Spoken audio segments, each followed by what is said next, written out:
Lectures anthropocènes.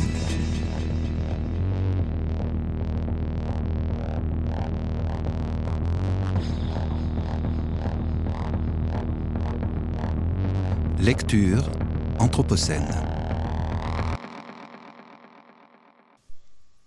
Extrait de Manifeste pour une post-photographie de Johan Fontcuberta aux éditions Actes Sud 2022. Il semble évident que nous souffrons d'une inflation d'images sans précédent.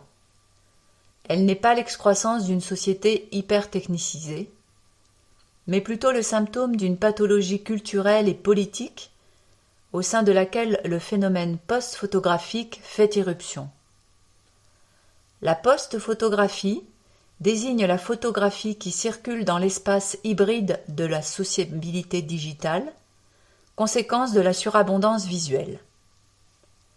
La profusion d'images, qui entretient ce capitalisme de l'apparence, résulte non seulement de la nécessité des moyens de communication et du marché, mais aussi de l'impulsion directe des organismes officiels et des entreprises à travers l'omniprésence de caméras de sécurité, de systèmes de reconnaissance faciale, de dispositifs satellites et autres gadgets automatisés de captation visuelle. Mais la vraie nouveauté réside dans l'incorporation à cette frénésie de l'Homo photographicus, l'espèce vers laquelle nous avons évolué, et qui se développe dans un environnement d'appareils bon marché et de téléphones portables équipés de caméras, dont l'utilisation est simple et qui produisent des images sans coût. Pour la première fois, nous sommes tous des prosommateurs, des producteurs et des consommateurs d'images, et le cumul de ces circonstances a provoqué une avalanche iconique imparable et infinie. L'image n'est plus une médiation avec le monde, elle est son amalgame, pour ne pas dire sa matière première. Paradoxalement, nous ne prenons plus de photos pour les regarder.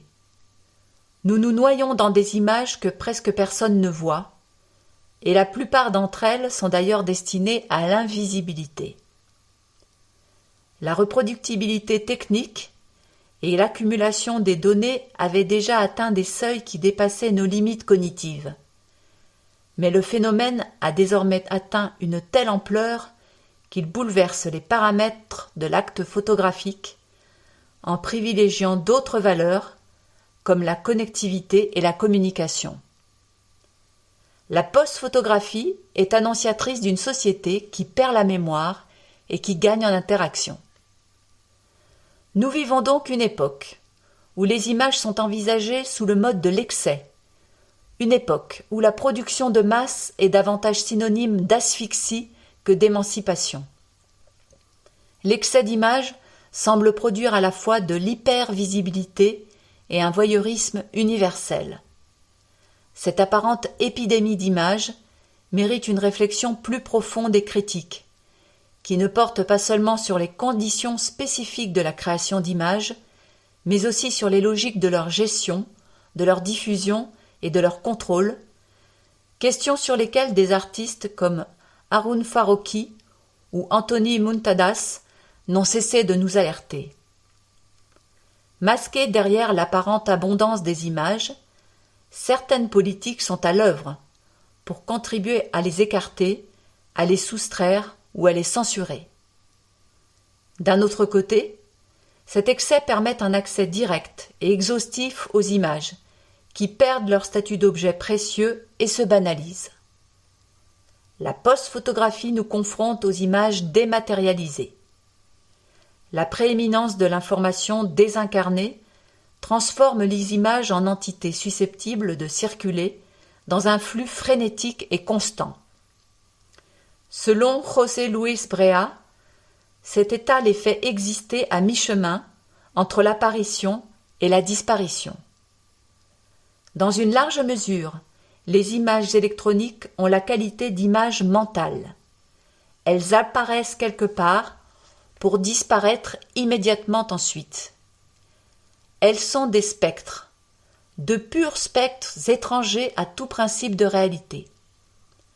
Si, en termes lacaniens, le réel est ce qui revient, les images électroniques sont dénuées de réalité, par manque total de désir de retour. Elles sont de l'ordre de ce qui ne revient pas, de ce qui ne parcourt pas le monde pour rester, dirons-nous. Dépourvues de récursivité, de constance, de durabilité, ce sont des êtres légers et éphémères, purement transitoires.